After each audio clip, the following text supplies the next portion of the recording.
প্রিয় দর্শকবৃন্দ এবং অতি প্রিয় দাদা বোনেরা, আজকে আপনাদের জন্য নিয়ে আসলাম তিনটি ব্যাঙের গল্প। এই গল্পটি শোনার পর আপনারা এতটাই মোটিভেট হবেন যে আপনারা নিজেই আমার চ্যানেলটি সাবস্ক্রাইব করে যাবেন। তাহলে গল্পটি শুরু করি। একবার এক সুন্দর গ্রীষ্মের সকালে একটি জঙ্গলের পাড়ে তিনটি ছোট ব্যাঙ খেলা করছিল। তারা খুব আনন্দের সাথে লাফালাফি করছিল, লতার ওপর দিয়ে ঝাঁপ দিচ্ছিল এবং আশেপাশের পরিবেশ উপভোগ করছিল। জঙ্গলের চারপাশে বেশ কিছু ফাঁদ এবং বিপদ থাকলেও ব্যাঙরা সেই সব ঝুঁকি ভুলে গিয়ে নিজেদের মজায় ব্যস্ত ছিল। তবে তাদের সামনে যে একটি বড় শিক্ষা অপেক্ষা করছে তা তারা জানত না। প্রথম গল্প। বিশ্বাসের শক্তি। তিনটি ব্যাঙ খেলার সময় একটি বড় গর্তের পাশে এসে পড়ল। মাটি ভেজা ছিল এবং অল্পতেই পিছলে পড়া সম্ভব ছিল।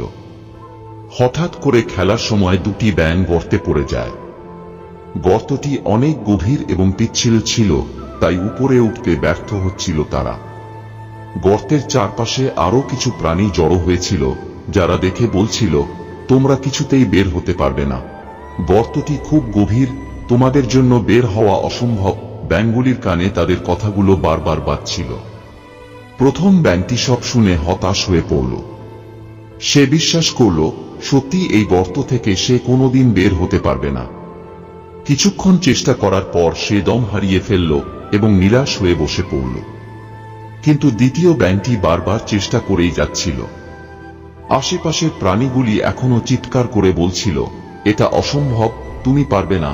তবে এই ব্যাঙটি ভিন্ন ছিল। সে কিছু শুনছিল না। সে নিজের বিশ্বাসে অটল ছিল এবং বারবার লাফাচ্ছিল। অনেক চেষ্টার পর একসময় ব্যাঙটি গর্ত থেকে বেরিয়ে আসে। উপরে উঠার পর অন্য ব্যাঙেরা অবাক হয়ে জিজ্ঞেস করল, তুমি কিভাবে পারলে? তখন ব্যাঙটি জানায় যে সে আসলে বধির। অন্যদের নেগেটিভ কথা শুনতে না পারায় সে তার মনোবল হারায়নি এবং পুরো বিশ্বাস নিয়ে লাফাতে থাকে। এই বিশ্বাসই তাকে সফল করে তোলে। এই গল্প থেকে শিক্ষা: নিজের বিশ্বাসে স্থির থাকো এবং অন্যদের নেতিবাচক কথায় প্রভাবিত হও না। দ্বিতীয় গল্প। পরিশ্রম এবং অধ্যবসায়ের মূল্য।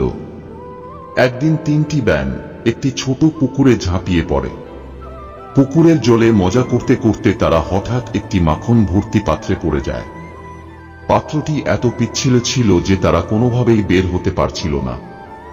পাত্র থেকে বেরোতে ব্যর্থ হয়ে প্রথম ব্যাঙটি কিছুক্ষণের মধ্যেই হাল ছেড়ে দিয়ে মাখনে ডুবে যায়। দ্বিতীয় ব্যাঙটি কিছুক্ষণ চেষ্টা করল, কিন্তু তার পরিশ্রমে ফল না দেখে সেও ক্লান্ত হয়ে পড়ল এবং হাল ছেড়ে দেয়। সেও মাখনে ডুবে যায়। তৃতীয় ব্যাঙটি ছিল ভিন্ন। সে বারবার চেষ্টা করে যাচ্ছিল যতক্ষণ না তার শরীরও ক্লান্ত হয়ে আসে। তবে সে হাল ছাড়েনি। সে তার পা দিয়ে অবিরাম মাখনকে নাড়িয়ে যাচ্ছিল। অবিরত চেষ্টা করতে করতে একসময় মাখনটি জমে মাখনের উপর ক্রিম হয়ে যায়। সেই শক্ত মাখনের স্তরে দাঁড়িয়ে ব্যাঙটি সহজেই পাত্রের বাইরে লাফিয়ে ওঠে। এই গল্পের শিক্ষা: অধ্যবসায় এবং কঠোর পরিশ্রমই তোমাকে সাফল্যের দিকে নিয়ে যেতে পারে, যদিও তা শুরুতে অসম্ভব মনে হয়। তৃতীয় গল্প। নেতৃত্বের গুণাবলী। একদিন তিনটি ব্যাঙ জঙ্গলে হাঁটছিল। হঠাৎ তারা একটি বিপজ্জনক পরিস্থিতির মধ্যে পড়ে যায়। তাদের সামনে ছিল একটি ভয়ানক সাপ, যে ব্যাঙদের খুবই পছন্দ করত। সাপটি তাদের দিকে এগিয়ে আসছিল।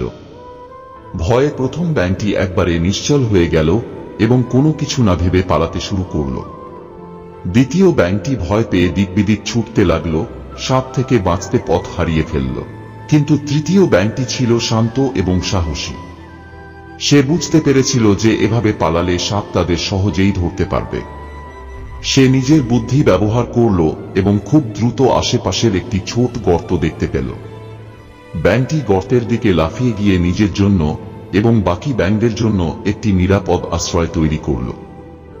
গর্তটি এত ছোট ছিল যে সাপটি সেখানে ঢুকতে পারল না। প্রথম এবং দ্বিতীয় ব্যাঙটি শেষে তার পথ অনুসরণ করে গর্তে চলে আসে এবং তিনজনই বেঁচে যায়। এই গল্প থেকে শিক্ষা: সংকটের সময় দৃঢ় মনোবল ও নেতৃত্বের ক্ষমতা জীবন বাঁচাতে পারে। এই তিনটি গল্পের প্রতিটি থেকে আমরা শিখতে পারি যে জীবনের প্রতিটি পর্যায়ে বিশ্বাস, অধ্যবসায় এবং নেতৃত্ব কতটা গুরুত্বপূর্ণ।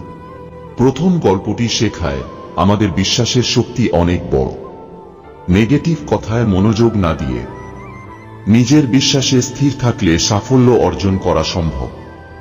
দ্বিতীয় গল্পটি বলে, জীবনে যতই কঠিন পরিস্থিতি আসুক না কেন, যদি আমরা চেষ্টা চালিয়ে যাই তবে তা থেকে সফলভাবে বেরিয়ে আসা সম্ভব। আর তৃতীয় গল্পটি আমাদের শেখায় পরিস্থিতির বিপরীতে ঠান্ডা মাথায় সঠিক সিদ্ধান্ত নেওয়া এবং অন্যদের সাহায্য করার মধ্যে প্রকৃত নেতৃত্বের গুণাবলী লুকিয়ে থাকে। তিনটি ব্যাঙের এই তিনটি গল্প আমাদের জীবনের বিভিন্ন ক্ষেত্রের চ্যালেঞ্জের মুখোমুখি হতে সাহায্য করে। প্রত্যেকেই জীবনে কখনো না কখনো হতাশা, কঠোর পরিশ্রম এবং নেতৃত্বের প্রয়োজনীয়তার মুখোমুখি হয়। যদি আমরা এই গুণাবলী আমাদের জীবনে আনতে পারি, তাহলে আমরা যে কোনো বিপদ ও চ্যালেঞ্জ সফলভাবে মোকাবিলা করতে পারব।